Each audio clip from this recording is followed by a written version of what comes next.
Welcome. Today let's talk about dynamic compression of airways. So what is dynamic compression of airways and why is it important?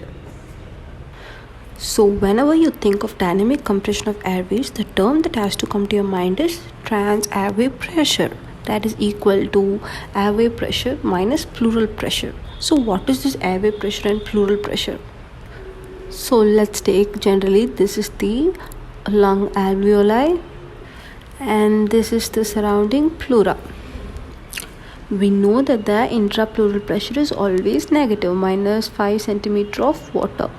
This always keeps in balance the chest wall and the lung from expanding and contracting respectively. And at rest, the intrapulmonary or alveolar pressure is 0. So during inspiration, what happens when the air comes inside? The chest wall expands and the alveoli expands. According to Boyle's law, when the volume stretches, that is increases, the pressure drops, which allows more air to come inside, while the intrapleural pressure becomes more and more negative. And during inspiration, the airways are pulled open by the expanding thorax. So what happens during expiration?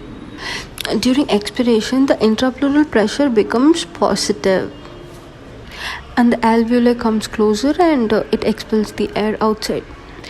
And during forced expiration, it becomes much more positive than the alveolar pressure.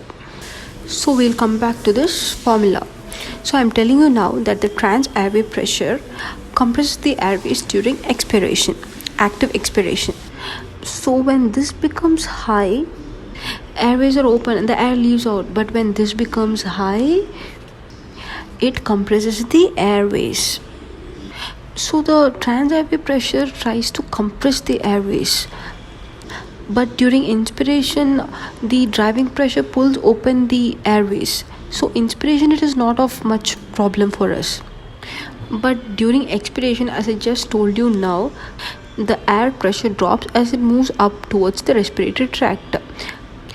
So in a normal lung where there is no obstruction, the air manages to escape outside the lung by reducing the compressive trans-airway pressure during quiet expiration. But during forced expiration, as you can see, the pleural pressure increases, becomes more positive, and it compresses the airways more, causing dynamic compression of the airways. The smaller airways do not have cartilages for support, and basically it depends on the lung's elasticity for its patency. So why during quiet expiration the airways are able to maintain its patency? Because at FRC the pleural pressure is able to balance the chest wall and lung from expanding and contracting, from collapse.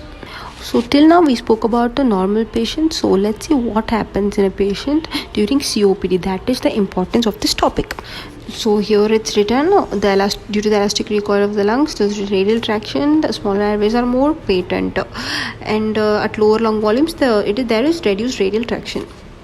So this is what I told in a normal expiration, quiet, and this is what I told in a forced expiration, and both are in normal lung. And this is where emphysema takes place. So in obstructive lung disease, the airways are narrowed. Okay, it's narrowed, which easily means that the airways are not able to maintain its patency. Airway resistance is gone. So now the trans-airway pressure, the compressive pressure, increases or decreases? Naturally, it will increase. It will increase and will lead to air trapping. And it will lead to much more problems. So remember, it is a very simple concept, but it is a key concept to understand the pathophysiology of obstructive lung diseases, where we are not able to send out the air, that is expire out. But in case of restrictive lung disease, it's not the case. There we are not able to inspire in air due to the restrictive problem, due to the reduced compliance. So we'll talk about it in a later video. So finally we are done with it. Any doubts, any improvement, any new topics to be made, please comment it down. Thank you for listening to this video, and please don't forget to subscribe. Thank you. Bye bye.